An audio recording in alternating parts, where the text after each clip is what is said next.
Welcome back to another fantasy fight. This time George Foreman goes up against Ernie Terrell, two big heavyweights from the 1960s and 1970s. Let's take a look at George Foreman first. He held the title from 1973 to 1974, recognized by the Ring magazine, and he was the linear heavyweight champion as well. He regained the title again in the 1990s, incredible 20-year span. 76-5 was his record. 1969 to 1977 was his prime. Stood 6'3", 225, had a 78.5-inch reach. Ernie Terrell, he was only recognized by the WBA from 1965 to 1967 when he lost to Ali in their unification fight. 46-9-0.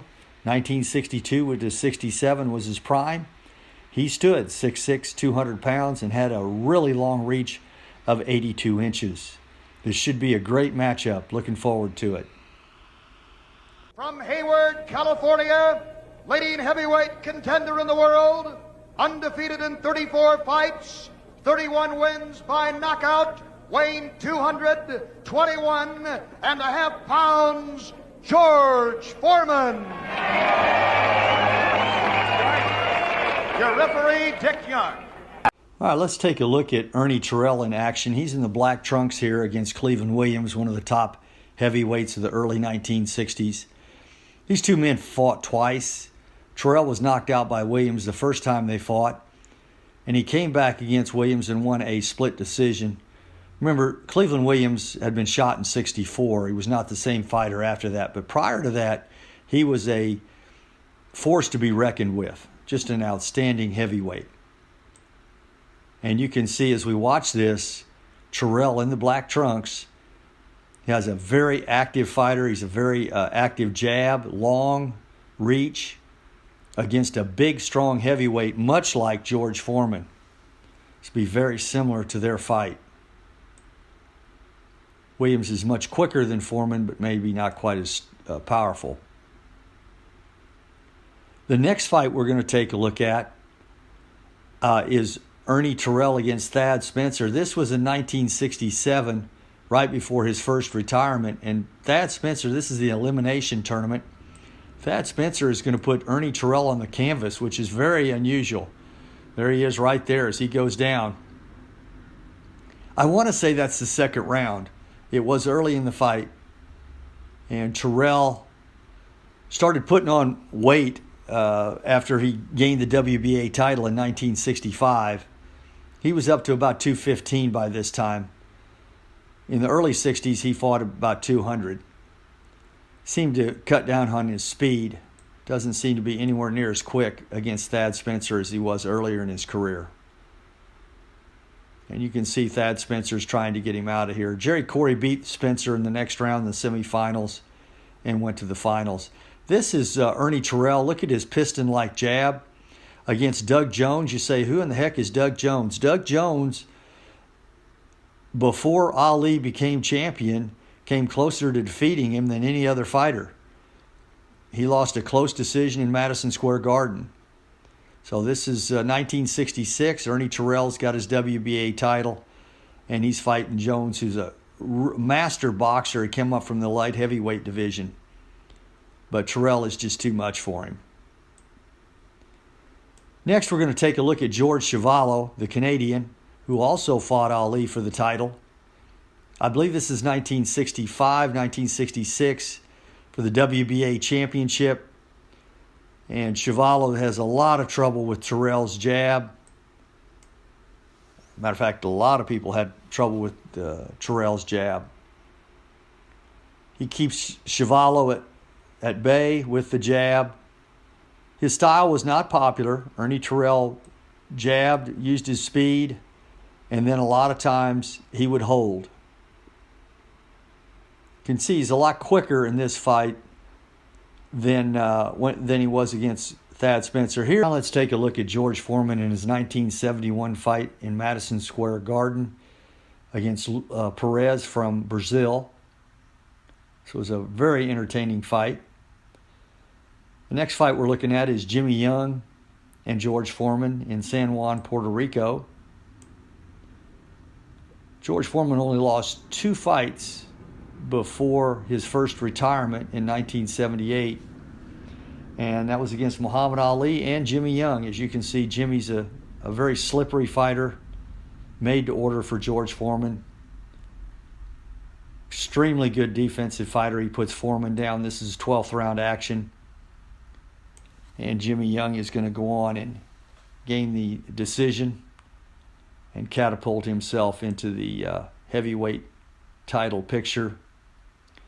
He lost to Ken Norton for the WBA heavyweight championship.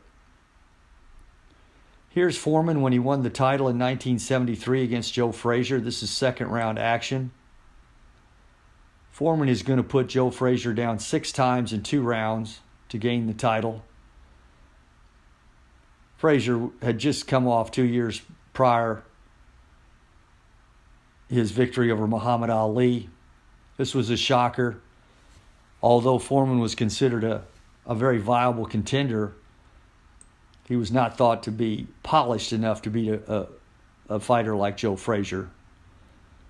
The thing that people lose sight on George Foreman is he's just overpowering.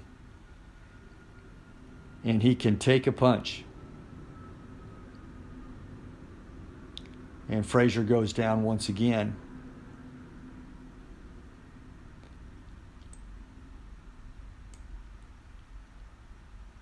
They finally stop the fight, and Foreman and his entourage enters the ring, and he is the new heavyweight champion of the world. He's going to lose that title a year later to Muhammad Ali in an 8th round knockout.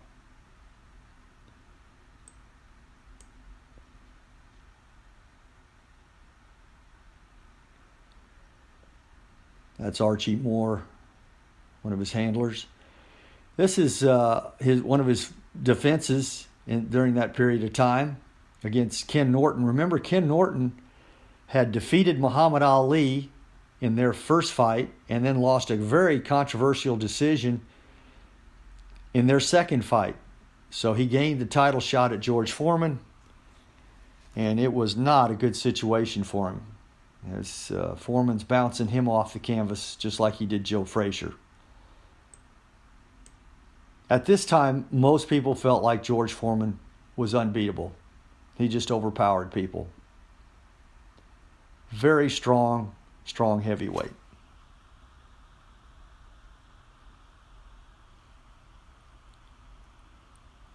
Obviously, this was not a good matchup for Ken Norton.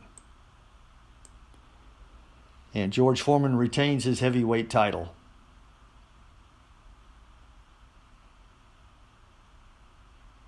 There's Archie Moore again, his handler.